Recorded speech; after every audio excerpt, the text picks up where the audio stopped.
আসসালামু আলাইকুম আমার প্রিয় ফেসবুকের ভাই এবং বোনেরা। এই যে দেখেন আমার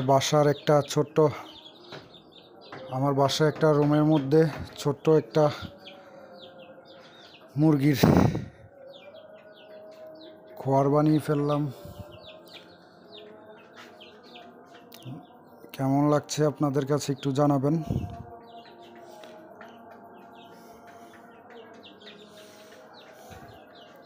মুরগির খামারটা কেমন লাগছে। আমি আসলে শখ করেই মূলত করা, এখন পাশাপাশি করার চেষ্টা করছি। এই যে দেখেন কিভাবে করলাম। আর একটা রুমের মধ্যে ভিডিওটা, এদিকে এখন বাচ্চা আছে হচ্ছে 26টা বাচ্চা। এদিকে আছে আপনার হচ্ছে টাইগার বাচ্চা, আর হচ্ছে আমাকে বলেছে সুপার হাইব্রিড আছে 20 পিস, আর টাইগার বাচ্চা আছে 5 পিস।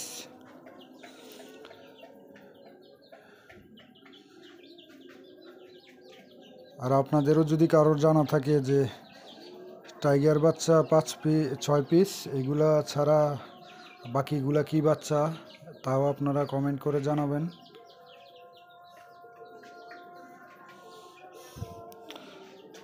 আর আমার ছোট পরিসরে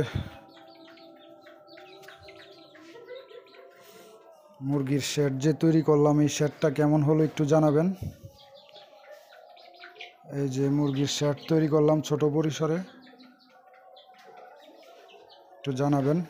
এদিকে আরও অনেক রাখা যাবে আশা করি। এদিকে আছে এখন মাত্র 26 পিস। আশা করি এটার মধ্যেই মিনিমাম বাচ্চা 100 পিসের মতো হবে, আর বড় হইলেও 50-60 পিস রাখা যাবে এটাতে। তারপর আমি আবার আমার এই রুমটা অনেক বড় রুম, এই রুমটার মধ্যে আরও বাড়ানোর ইচ্ছা আছে। দোয়া করবেন সবাই, আমার মুরগিগুলার জন্য দোয়া করবেন, আমার জন্য দোয়া করবেন। পাশাপাশি আমি যাতে খামারটাকে বড় পরিসরে করতে পারি, বড় করে করতে পারি, সবাই দোয়া করবেন।